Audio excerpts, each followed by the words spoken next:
예배는 하나님 앞에 나아가는 겁니다. 예배를 통해 하나님을 만나게 되는 것이에요. 사람을 만날 때도 준비를 하고 대통령을 만난다라고 한번 가정을 해보죠. 대통령을 만날 때 당연히 우리가 준비를 하지 않겠습니까? 미리 약속 시간도 정하고 때로는 어떤 옷을 입어야 될까 옷도 결정하기도 하고, 그런데 하나님을 만나는 것이 예배라면 예배할 때 아무 준비도 하지 않는다? 오히려 이것이 이상할지도 모르겠습니다. 우리가 주일날 예배하러 오는 것, 또 살아가는 것, 예배와 삶을 이분법적으로 나눈 것도 옳지 않지만 분명히 주일날 예배드리고 수요일날 또 공예배드리고 여기서 받던 하나님의 은혜와 또 하나님의 말씀으로 인해서 또 세상에 살아갈 힘을 얻고 세상에서 견뎌낼 용기를 얻는 것도 부인할 수 없습니다. 그래서 우리가 예배할 때 어떤 마음을 가지고 어떤 준비를 가지고 예배를 드려야 되는지 오늘 시편 15편 말씀에서 시편 기자가 귀한 하나님의 지혜를 나누고 있습니다. 1절 말씀 저희가 같이 읽겠습니다. 1절 시작. 여호와여, 주의 장막 안에 살 사람이 누구입니까? 주의 거룩한 산에 살 사람이 누구입니까? 1절에서 첫 번째 저희가 깨달을 수 있는 것은 바로 이것입니다. 여호와여, 어찌됐든 하나님께 묻고 있다라는 거예요. 하나님께서 우리의 질문에 대답하시고 우리는 하나님께 묻습니다. 근데 너무나 많은 순간 우리는 하나님께 통보할 때가 많아요. 예배에 있어서도 하나님께 통보하죠. 하나님, 오늘 예배 괜찮았어요. 오늘 예배 좋지 않았어요. 하나님께 일방적으로 통보할 때 경우가 많습니다. 근데 예배는 하나님께 나아가는 것이기 때문에 우리의 생각들을 완전히 고치지 않으면 안 된다라는 거예요. 요즘에 워낙 정치 이슈가 많다 보니까 강단에서 정치 얘기도 가끔 하게 되고 또 이런저런 얘기도 하게 되는데, 목회 선배들에게 늘 듣는 얘기가 강단에서 정치 얘기하지 말라고 하는 거예요. 물론 정치 얘기하지 말라라는 한편의 뜻에는 내 개인의 생각이나 판단이나 의견이 들어가고 그것이 너무 강조되어지면 하나님의 말씀과 내 생각이 꼬리와 머리가 바뀌어가지고 내 생각이 너무나 찰 수 있기 때문에 그런 조심 때문에 정치 얘기하지 않는 것이 좋습니다.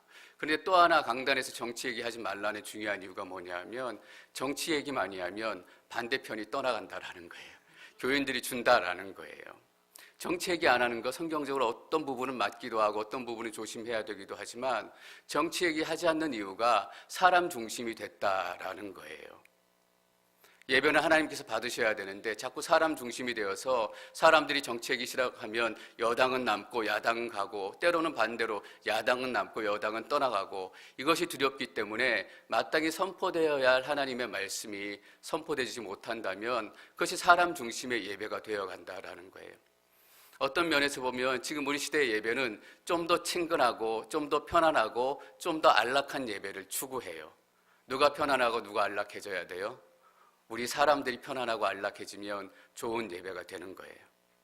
우리가 듣기에 좋은 음악이면 좋은 예배가 되고, 그런데 시편 기자는 자기의 질문을 하나님께 던지며 하나님, 누가 예배할 자격이 있고 우리가 예배를 위해서 어떤 준비를 해야 됩니까? 라고 하나님께 질문을 던지고 있습니다. 주의 장막 안에 살 사람이 누구입니까? 주의 거룩한 산에 살 사람이 누구입니까? 누가 예배할 자격이 있습니까? 누가 하나님께서 원하시는 예배자입니까? 라고 질문합니다. 여러분, 이 시편 15편은 이스라엘 사람들이 성전에 예배하러 이스라엘 성전 언덕을 올라갈 때 올라가면서 불렀던 찬양이에요. 예배를 준비하면서 불렀던 찬양인데, 이렇게 생각하시면 좋을 것 같아요. 이 찬양을 부르고 안에 뒤에 이야기들이 쭉 나오는데 어떤 사람이 예배자일까요? 라는 질문에 10가지로 뒤에 5절까지 답을 합니다. 10가지 퀘스천 질문지가 있다라고 생각하시면 여러분들이 쉬울 것 같아요. 성전에 들어가야 되는데 제사장이 딱 질문지를 기다리고 서서 10개의 질문을 던지는 거예요. 1번 뭐뭐뭐 통과, 2번 뭐뭐뭐 통과, 10번까지 통과, 그러면 너는 예배할 자격이 있다라고 질문지를 가지고 묻는 거예요. 그래서 2절부터 5절까지는 그 질문들과 질문에 대한 대답이 기록되어 있습니다. 2절 말씀을 저희가 함께 읽겠습니다. 2절 시작. 행동하고 의를 행하며 마음으로 진실을 말하고. 첫 번째, 두 번째는 올바르게 행동하고 의를 행한다라고 기록을 하고 있습니다. 올바르게 행동한다라는 것은 흠이 없이 완전하게 걷는다라는 거예요. 흠 없는 재물, 흠 없는 양, 흠 없는 손소를 황소를 제단에 드려야 되잖아요. 그때 흠없다라는 의미가 바로 올바르게 행동한다라는 의미예요. 이스라엘 백성들은 흠없는 제물을 제단 앞에 드리기 위해서 많은 노력을 했어요. 흠없는 제물을 드리고 더 좋은 제물을 드리고 노력을 했는데 어느 순간인가 하나님께서 이렇게 말씀하시잖아요. 이제 제물 더 이상 가져오지 마라. 내 그 제물 때문에 역겹다라는 거예요. 우리가 막 헌금하고 하나님께 많은 것을 드리려고 하는데 많이 드리고 좋아했다라고 하지만 쉽게 말하면 더 이상 내게 헌금하지 마라라는 거예요. 왜냐하면 그 양들이, 그 흠없는 제물들, 그 돈들이 약한 사람, 고아와 과부들을 핍박해서 빼앗아온 양들이기 때문이에요. 이스라엘이 영적인 가치가 무너지고 도덕적인 가치가 무너지면서 돈 많은 사람들이 약한 자들에게 그렇게 갈취를 했어요. 그래서 그 양을 갈취한 돈으로 키워가지고 제물을 드린 거예요. 근데 하나님께서 그 양을 받으시면서 역겹다, 그만 가져와라 라고 얘기해요. 우리가 헌금 많이 했습니다, 큰 돈 헌금 드렸습니다 하고 막 자랑하고 좋아하잖아요. 하나님께서 뭐라고 얘기하실 것 같아요? 내가 거지냐? 이렇게 얘기하실 것 같아요. 하나님께서 돈이 없으신 분이에요. 돈을 많이 받으셔서 좋아하시는 분이 아니잖아요. 우리 삶 안에서 온전하게 살아낸 결과로 나온 헌금과 헌신을 받기를 원하시는 거예요. 최고의 제물, 헌금을 가져오는 것은 하나님께서 관심이 없으시다라는 거예요. 여러분, 제사장의 문 앞에서 당신은 예배자로 자격이 있습니까? 라고 질문을 던진다라고 생각할 때 우리가 생각하는 첫 번째 질문이 이걸지 모르겠어요. 예배 오기 전에 일주일 동안 당신 금식하셨습니까? 예배 오기 전에 깨끗이 씻고 오셨습니까? 예배 오기 전에 예배 제물들을 가지고 오셨습니까? 그런데 그것들에 대해서는 하나도 묻지 않고 올바르게 행동하고 의를 행했냐라고 묻는 거예요. 어떻게 사느냐라는 문제다라는 거예요. 예배를 어떻게 준비해요? 우리가 우리 삶 가운데 어떻게 우리의 삶을 말씀대로 살아내느냐가 예배를 준비하는 과정이다라는 거죠. 2절과 3절 말씀 저희가 다시 한번 읽겠습니다. 2절과 3절 시작. 행동하고 의를 행하며 혀로 헐뜯는 말을 하지 않으며 이웃에게 해를 입히지 않고 동료에게 누명을 씌우지 않으며 세 번째, 네 번째는 마음으로 진실을 말하고 혀로 헐뜯는 말을 하지 않는데요. 우리의 말과 관련이 됐어요. 근데 진실을 말한대요. 진실을 말한다라는 것은 마음에 있는 이야기를 속이지 않고 얘기한다라는 거예요. 청문회나 법원에 가면 이런 선서하잖아요. 나는 진실만을 말하겠습니다 라고 얘기하는데 요즘에 한국 TV 보니까 진실을 얘기하는 사람이 없어요. 다 모른대요. 마음에 자기 생각에 살면은 그렇지 않은데 입으로는 거짓말하고 있다라는 거예요. 헐뜯는 말을 하지 않으며 뒷담화하지 않고 다른 사람들을 비난하지 않고 그러니까 마음에 있는 것들을 그대로 다 얘기하고 그게 정직하니까 꿍꿍이가 없는 사람이잖아요. 거짓말하는 사람 또 무슨 속을 모르는 사람 능구렁이 같다라고 얘기하잖아요. 어떤 정치인들 보면 정치 구단입니다 이렇게 얘기해요. 뭐냐면 능구렁이 같다라는 거예요. 꿍꿍이를 알 수 없다라는 거예요. 크리스찬들은 반대로 되어야 하지 않겠습니까? 속이 들여다보이고 무슨 생각하는지 다 알 수 있고 저 사람이 이렇게 행동하는 것은 예수 그리스도를 위해서고 하나님을 위해서 살기 위해서다라는 것들이 금방 다 보여야 되지 않겠어요? 그런데 우리는 우리를 너무나 많이 감춰요. 주일날 설교하면서 사람들은 감추는 데 선수고 하나님은 드러내는 데 선수다라는 말씀을 나눴잖아요. 우리는 자꾸 감추고 능구렁이가 되려고 하고 우리의 속을 숨기려고 해요. 그래야 속이 깊은 사람처럼 보여요. 내 안에 있는 것들을 다 보이면 다 들통난 것처럼 우리 껍데기가 벗겨진 것처럼 생각해요. 제가 일전에도 말씀드렸지만 믿음의 사람들, 이전에 한 목사님이나 다른 목사님들 보면 설교하시고 살아가는 모습 보시면 저분이 왜 저런 말씀을 하시고 또 저런 생각을 하시고 저런 모습으로 움직이시는지 금방 다 알아요. 속이 훤히 다 들여다 보인다라는 거예요. 저도 때때로 그런 고등학교 다닐 때 제 별명이 그거였어요. 제 안에 능구렁이가 있다라는 것이에요. 속이 어떤 속인지 모르겠다. 예수님 만나고는 좀 내 삶도 달라져야 되겠다라는 생각을 하는 거예요. 저를 딱 보면 박재영 목사가 왜 저런 말을 하는지 꿍꿍이가 있어서 제가 어떤 얘기를 이렇게 성도님들한테 드리잖아요. 목사님이 다른 의도가 있어서 얘기하시는 걸 거야. 그런 얘기하시는 분들이 있어요. 아니에요. 그냥 말하는 그게 전부예요. 저는 그런 목사가 되기를 원해요. 꿍꿍이가 없고 진실을 말하고 거짓을 얘기하지 않는 사람들. 그리고 3절에서 해를 입히지 않고 동료에게 누명을 씌우지 않는다라고 얘기해요. 이웃에게, 동료에게 나 혼자 잘 사는 것이 아니라 공동체 안에서, 세상 안에서 동료들을 생각하고 또 이웃들을 생각해야 된다라는 거예요. 다른 사람들에게 피해를 입히면 안 되잖아요. 크리스찬은 일부러 돈 띄워먹고 멀쩡하게 앉아서 예배 드리면 예배 드리는 본인이나 또 그것을 보는 다른 사람들이나 은혜가 되겠어요? 그 전에 이재현 목사님께서 미국에서 목회하실 때 하도 이렇게 확인 안 되는 소문이 많으니까 루머 실명제, 어떤 얘기를 전할 때는 누구한테 들었는지 꼬리표를 달아가지고 얘기하자라는 루머 실명제를 하셨대요. 얼마나 창피한 일이에요. 하나님을 믿는 사람들이, 크리스찬이라고 얘기하는 사람들이 없는 얘기를 한다라는 거잖아요. 그래서 얘기를 전할 때 누구한테 들었습니다 라고 꼬리표를 붙여가지고 그 얘기를 전한다는 게 얼마나 우습고 창피한 일이에요. 저는 우리 크리스찬들이 조금 더 수준이 높아졌으면 좋겠다라는 소망을 가지게 됩니다. 모르는 얘기는 안 하는 거죠. 보지 않은 것은 얘기 안 하는 거죠. 얼마 전에 권사님 한 분이 어떤 성도님을 만나는데 다른 저희 교회 분은 아닌데 다른 분 얘기를 하시더래요. 그래서 권사님께서 그분에게 직접 보셨습니까? 라고 물어보셨대요. 그러니까 보지는 못했다고 얘기하시니까 그러면 얘기하지 마십시오 라고 권사님이 얘기하셨어요. 권사님이 저희 교회 권사님이세요. 제가 그분께는 아무 말씀도 안 드렸지만 그 권사님이 너무너무 자랑스럽게 생각이 되는 거예요. 그래? 정말이야? 라고 얘기하는 것이 우리의 보통 반응이지만 그 권사님께서는 듣지 않은 얘기, 보지 않은 얘기면 우리 하지 말자고 라고 얘기하셨다라는 거예요. 정말 수준 있는 크리스찬이잖아요. 남에게 피해를 주고 다른 사람을 속상하게 하고. 4절 말씀을 저희가 읽습니다. 4절 시작. 타락한 사람들을 경멸하고 여호와를 경외하는 사람을 존경하며 손해를 봐도 맹세를 지키며. 타락한 사람을 경멸하고 여호와를 경외하는 사람을 존경한다라고 얘기해요.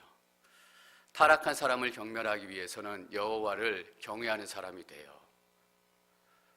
우리가 여러 가지 이야기들을 많이 듣고 어두운 소식을 많이 듣지만 우리 속에 은근히 저 돈 많은 사람들이 부럽다, 저렇게 권력 있는 사람들이 부럽다, 그런 생각을 할 때가 있다라는 거예요. 우리 안에 두 마음이 있는 거예요. 특별히 여호와를 경외하는 사람을 존경하며 라고 기록하고 있어요. 내가 여호와를 경외한다라는 것에 끝나는 것이 아니라 여호와를 경외하는 사람을 어떻게 해요?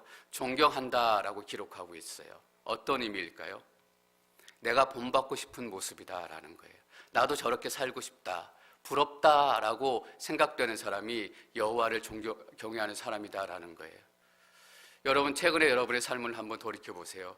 저 사람처럼 됐으면 좋겠다라고 생각됐던 분이 계세요?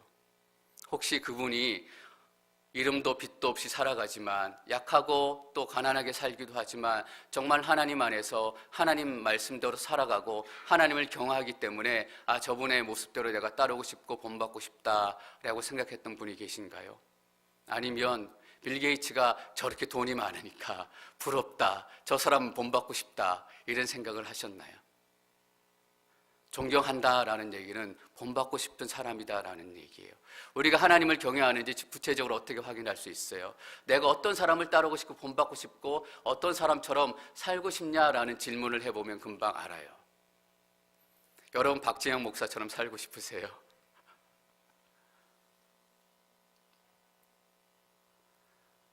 니카라과에서 외롭게 선교하시는 정진모, 정혜진 선교사님, 때로는 어려움도, 때로는 힘든 시간들을 고백할 때 어렵고 힘든 시간이 있지만 하나님 말씀 하나 붙들고 복음 하나만을 가지고 저 땅 가운데 빛과 소금으로 살아가고 있구나, 저분들의 삶을 본받고 싶다, 저분들처럼 살고 싶다, 그런 고백이 있어야 된다라는 거예요. 그게 여호와를 경외하는 사람을 존경한다라는 거예요. 그리고 4절에서도 뭐라고 얘기하고 있냐면 손해를 봐도 맹세를 지킨다라는 거예요. 저희 약속을 지키고 맹세를 지켜요. 어떨 때 약속을 지키고 맹세를 지키냐 하면 우리가 손해보지 않을 때, 우리가 억울하지 않을 때 약속도 지키고 맹세도 지켜요. 근데 우리가 손해가 되면 약속도 지키지 않고 맹세도 지키지 않아요. 선교지에 있는 또 선교사 MK 자녀들 출신 사역하시는 분들에게 이런 얘기를 많이 들어요. 여러분들에게도 한번 말씀드린 기억이 있는 것 같은데, 초등학교 때 또 어릴 때 부모님과 선교지에 중국에 러시아에 또 외진 땅에 가 있을 때 여름에 단기 선교팀들이 온다라는 거예요. 여러분, 우리도 단기 선교 가면 선교사님 자녀들 또 거기에 있는 가정들을 얼마나 또 사랑스럽게 좋은 얘기가 깊이 나눠요. 그래서 그 아이들도 일주일 또 2주일 동안 한국에서 또 여러 군데서 오신 아우리침과 깊은 정을 나누고 또 얼마나 외로웠겠어요. 친구도 없었고 만날 사람도 없었는데 오랜만에 형들, 누나들, 아저씨, 아줌마들이 와서 사랑해주고 돌봐주고 또 염려해주고 또 때로는 선물도 주고 너무너무 좋은 시간을 보내는 거예요.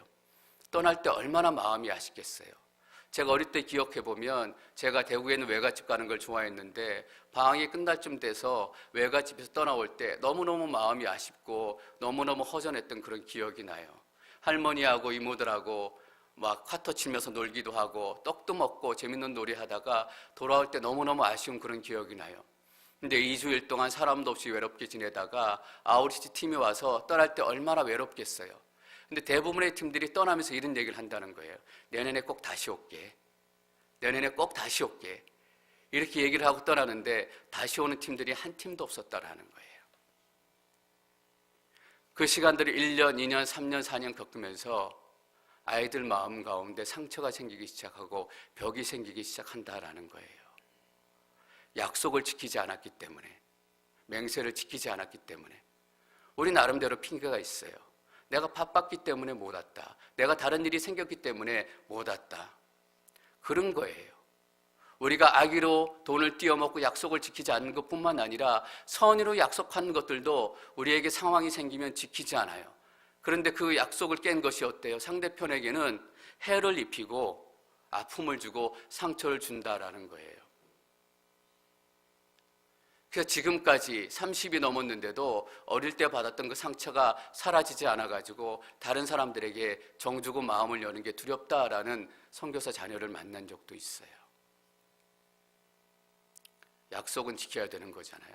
특별히 4절에서 얘기하는 약속은 하나님과 하는 약속뿐만 아니라 사람들과 하는 약속을 얘기해요. 여러분 자녀들에게 무슨 약속하셨어요? 또 우리 믿음의 지체들에게 무슨 약속하셨어요? 꼭 기도할게 약속하셨잖아요. 꼭 기도하세요. 저도 꼭 기도할게 그 전에 그냥 인사말로 대답하고 또 뒤에 생각나면 기도하고 또 생각나지 않으면 바쁘면 기도하지 못하고 그런 시간이 있었어요. 그래서는 안 되겠다라는 생각을 하고 어떤 분이 그렇게 한다는 얘기를 듣고 기도해 주세요 또는 전화를 끊고 나면 끊고 나자마자 메시지를 받자마자 어쨌든 바로 기도해요. 내가 기도하겠습니다 라고 약속했으니까 일단 약속은 지켜야 되겠다라는 그 마음을 갖는 거예요. 일단 기도하고 또 다음에 기도할 시간에 또 기도하는 거예요. 여러분 약속해서 내가 기도하지 않았다고 해서 그분이 알지 못할 거예요. 그러나 어느 순간인가 그분의 영이 공동체 안에서 그것들이 습관이 되어지고 참 우리가 약속을 지키지 못하는 것 같아요. 특별히 한국 사람들이 약속에 소홀한 것 같아요. 어떤 분이 미국에 와서 자녀를 학교로 보냈는데 방학이 돼서 잠깐 한 달 정도 겨울방학 때 한국에 다녀오기로 얘기하고 학교에 얘기하고 나갔다 왔다는 거예요. 근데 예정보다 좀 일정이 늦어져서 계약을 하고 나서 한 1주인가 2주 정도 있다가 돌아왔대요. 근데 학교에서는 그 아이가 돌아오지 않는 줄 알고 그 아이의 자리가 없어지고 다른 학생이 들어온 거예요. 왜냐하면 한국 사람들은 돌아온다 그러고 안 돌아오는 게 태반사였기 때문에 이 학생도 당연히 안 돌아오나 보다라는 거예요. 제가 그 이야기를 듣는데 어떤 걸 깨달았냐 하면 약속을 지키지 않으면 당장 내게 손해가 안 올지 모르지만 언젠가 내가 그 약속 때문에 손해를 입게 된다라는 거예요. 그 약속 때문에 내 자녀가 손해를 입게 된다라는 거예요. 그렇게 얘기하니까 그분이 할 얘기가 없었다라는 거예요. 창피하기도 하고 부끄럽기도 하고. 하나님의 사람들이 하나님의 이름으로 맹세합니다 라고 하는 것들만 약속이 아니에요. 기도해드리겠습니다. 내가 함께 하겠습니다. 어려울 때 나누겠습니다 라고 약속했다면 우리가 처음에 임직하고 처음에 직분을 맡고 처음에 사역을 맡을 때 내가 정말 팀들과 잘 연합해서 잘 하겠습니다 라고 약속하고 결심하잖아요. 마찬가지예요. 그 약속이 사람들 안에서 이루어진 약속이지만 정말 그 약속들은 이루어져야 하고 그 약속들은 존중이 되어져야 한다라는 거예요. 손해를 봐도 맹세를 지키며 5절 말씀 저희가 그대로 읽습니다. 5절 시작. 돈을 빌려주면서 이자를 많이 받지 않고 뇌물을 받지 않고 죄 없는 사람을 억울하게 하지 않는 사람입니다. 이렇게 행동하는 사람은 절대로 흔들리지 않을 것입니다. 5절의 마지막 두 개 질문이 남았어요. 1번부터 8번까지 다 통과했다면 이 두 가지 질문만 통과하면 너는 예배할 자격이 있다. 성전에 들어가서 예배해도 된다라는 판결을 받게 돼요. 근데 나머지 남은 두 가지 질문이 뭐예요? 돈에 관한 질문이에요. 돈하고 예배하고 무슨 상관이 있을까? 근데 제사장이 점검표를 가지고 묻는 거예요. 너의 지갑은 깨끗하냐라는 거예요. 너의 지갑은 어떤 모습을 가지고 있냐라는 거예요. 여러분, 우리가 가장 약한 부분이잖아요. 은근슬쩍 넘어가고 예배는 예배고 돈은 돈이고 개처럼 벌어서 정승처럼 쓴다? 아니잖아요. 하나님께서는 크리스찬답게 벌어서 크리스찬처럼 쓰기를 원하시는 거예요. 우리가 이전에 어떤 물질적인 가치관, 어떻게 돈을 썼는지 모르겠어요. 근데 이게 너무너무 중요하다라는 거예요. 다른 것은 다 좋아 보이는데 돈 쓰는 것만 크리스찬처럼 안 살아가는 분들이 너무나 많이 계세요. 과소비하는 것도 마찬가지지만 다른 사람 돈 빌려가고 빌려준 거 너무나 희미하고 돈을 빌려주면서 이자를 많이 받지 않고 재정에 관한 문제이기도 하지만 약한 사람 구화를 잘 돌보고 있느냐라는 사회 공의에 대한 질문이기도 하다라는 거예요. 여러분, 돈을 빌린 사람 누가 빌리겠어요? 돈 없고 가난한 사람이 빌리는 거예요. 돈 없고 가난한 사람이 돈을 빌린다면 당연히 가난한 사람이 돈을 빌릴 때 이자를 없거나 이자를 낮게 받아야 되는 거예요. 근데 우리 지금 현대사회는 그렇지 않잖아요. 가난한 사람은 낮은 이자로 돈 빌리기도 어렵고 높은 이자를 줘도 돈 빌리기 자체가 어려워요. 은행에서 돈 빌리기 어렵고 제2금융권에서 돈 빌리기 어려우니까 어디로 가요? 사채시장에서 고금리로 억지로 돈을 빌리잖아요. 돈 많은 사람은 은행에서 돈을 빌릴 뿐만 아니라 은행 돈을 자기 돈처럼 쓰면서 살아가요. 순리가 영리가 되고 영리가 순리가 되었다라는 말이 딱 그 말일 거예요. 오기 전에 일주일 금식했습니까? 오기 전에 몸을 씻었습니까? 재물을 많이 가져오셨습니까? 이렇게 묻지 않고 이자를 높게 받지 말라라고 제사장이 우리들에게 묻고 있는 거예요. 여러분, 한국에 혹시 희망은행이라고 들어보셨는지 모르겠어요. 몇 년 전에 생긴 은행인데 큰 은행이라기보다는 조합원들이, 기업인 중소기업인들 또 개인들이 조합을 만들어서 돈을 내서 조그맣게 소규모로 운영하는 조합으로 생각하시면 될 것 같아요. 근데 조합의 설립 목적이 뭐냐 하면 고금리로 고생하는 청년들을 돕는 그런 사역을 해요. 돈이 없어서 비싼 이자로 돈을 빌렸던 사람들을 대신 돈을 갚아주고 빌려주고 낮은 이자로 바꿔주는 거예요. 근데 어떤 청년이 31살 청년이 있었어요. 학교 졸업하고 빚도 많고 크레딧도 좋지 않으니까 은행에 제1금융권 가서 돈을 빌리지 못하니까 사채시장 가서 30%가 넘는 고금리로 돈을 빌렸어요. 매일매일 불안하고 두려운 가운데 살아가고 있는데 희망은행이라는 것을 알게 돼서 거기서 그 돈을 갚아주고 4%의 금리로 바꿨어요. 4%의 금리로 바꾸고 나서 그 청년이 고백한 말이 바로 이 말이에요. 좀 과장해서 말하면 내가 구원을 얻은 것 같습니다 라는 거예요. 빚지고 살아간 분들의 이야기를 들어보면 정말 힘들고 어려운 시간을 보내요. 제 선배 중에도 사업하다가 불어나가지고 빚 때문에 빚독촉이 하도 오니까 너무너무 가정이 힘들어서 그 경제적인 문제 때문에 이혼한 가정이 있어요. 어떻게 부부가 돈 때문에 이혼할 수 있을까? 빚 때문에 이혼할 수 있을까? 너무너무 힘들고 빚독촉이 힘들었던 거예요. 그런 시간을 보내신 분들은 너무나 잘 아실 거잖아요. 우리의 영혼의 구원뿐만 아니라 하나님께서는 우리가 빚독촉에서도 구원되기를 원하세요. 저는 이 청년이 정말 내가 과장해서 말하면 구원받은 것 같습니다 라고 얘기했던 고백이 과장해서 얘기하는 것이 아니라 진짜 구원을 경험했다라고 믿어요. 그래서 그 은행의 이름이 희년은행이에요. 희년이 뭐예요? 모든 것이 다 회복되어지고 하나님께 주신 모든 것들이 다 누려지는 그런 시간이잖아요. 30% 넘는 고금리를 낼 때는 그 청년이 아무리 말씀을 읽고 아무리 예배를 드려도 희년을 누리지 못했다라는 거예요. 우리가 예배 준비를 위해서, 예배자가 되기 위해서 무엇을 해야 하는지 정말 중요한 것들을 우리에게 얘기해 주잖아요. 우리는 기도하고 금식하고 말씀 많이 읽고 정결하고 이것들만 생각했어요. 근데 정말 예배자를 통해서 구원이 어떻게 임하게 되는가? 그 작은 희망은행을 통해서 고금리에 시달리고 있는 그 청년들이 진짜 구원을 만나게 된다라는 거예요.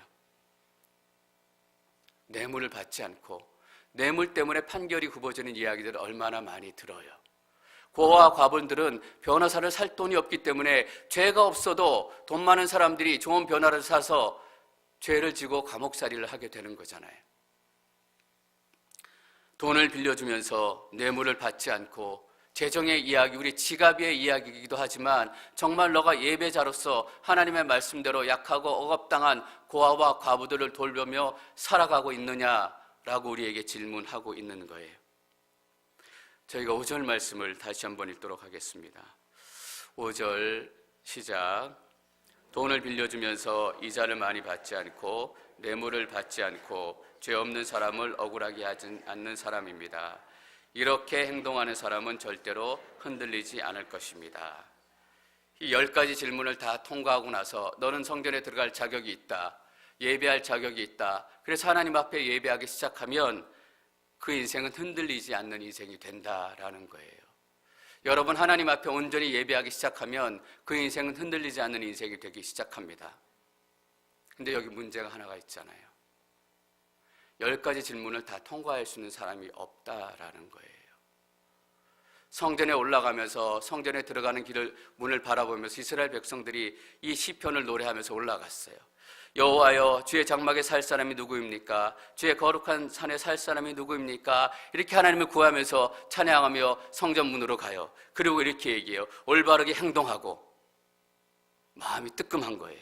의를 행하며 마음이 뜨끔해요. 마음으로 진실을 말하고 맨 마지막에 돈을 빌려주면서 뇌물을 받지 않고 10가지까지 얘기하는데 그 가운데 한두 가지나 제대로 지키고 있는지 모르겠어요. 한 가지 한 가지 부르고 노래할 때마다 마음이 뜨끔뜨끔하고 어떤 생각이 들겠어요? 이 찬양을 부르면서 올라가는데 이 생각이 드는 거예요. 하나님, 저는 10가지 중에 2가지나 간신히 지킬까요? 10가지를 다 통과해야 되는데 저는 자격이 없나 봐요. 성전에 들어갈 자격이 없는 사람이에요. 저는 하나님 자격이 없으니까 돌아가야 되겠어요. 예배할 수 없이 더럽고 지저분한 인생이에요. 그런 마음 들지 않겠어요? 여러분이 10가지 질문을 들으시면서 여러분 마음 가운데 찔림이 없으셨어요? 야, 10가지 질문을 어떻게 통과하는가? 돌아가야 되겠다. 실제로 그런 분들 계시잖아요. 내가 이렇게 사는데 이 꼬라지로 내가 무슨 교회에 나와? 무슨 교회 사람들하고 얘기하고 교제해? 더러운 인생인데 교회 못 나가. 그때 하나님께서 우리 가운데 말씀하신다라는 거예요. 예수 그리스도가 너희 가운데 있다라는 거예요.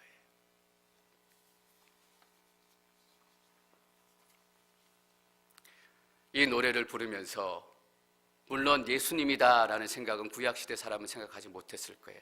그러나 신약시대의 관점으로 보면 한 가지 한 가지 부를 때마다 그래서 내가 예수님이 필요합니다. 이 죄 때문에 예수님이 필요하고 이 죄 때문에 예수님이 필요하고 예수님이 아니면 내가 성전에 들어가서 예배할 수 없는 그런 더러운 인생입니다. 나를 용서해 주시고 나를 받아주시고 하나님 제발 내 예배를 받아주십시오 라고 간절하게 고백하게 되는 거예요. 여러분, 이 노래는 1년에 한 번, 1년에 2번 부르는 노래가 아니에요. 성전에 올라갈 때마다 부르는 노래예요. 뭐냐 하면 예배 드릴 때마다 하나님을 만날 때마다 이스라엘 백성이 이 노래를 불렀다라는 거예요. 우리에게 주는 영적인 의미는 뭐예요? 우리는 오늘도 예수님이 필요하고 내일도 예수님이 필요하고 우리가 행복할 때도 예수님이 필요하고 우리가 힘들고 어려울 때도 예수님이 필요하다라는 거예요. 24시간 일주일 내내 1년 내내 우리는 예수님이 필요해요. 이 땅에 살아가는 평생 내내도 우리는 예수님이 필요한 거예요. 여러분, 우리가 몸이 아플 때, 우리가 어려울 때만 예수님이 필요한 게 아니고, 우리가 기쁘고 우리가 잘 살고 있다라고 생각이 될 때라도 우리는 죄 가운데 있고 우리의 삶은 너무나 엉망진창이잖아요.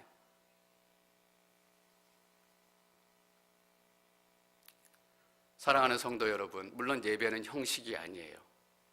이스라엘 백성들처럼 이제 제물도 바치지 않고 성전에 들어갈 때 이것과 똑같은 노래도 부르지 않아요. 그러나 이 형식 안에 담겨져 있는 본질은 우리가 알아야 된다라는 거예요. 사람을 만날 때도 준비하고 만나요.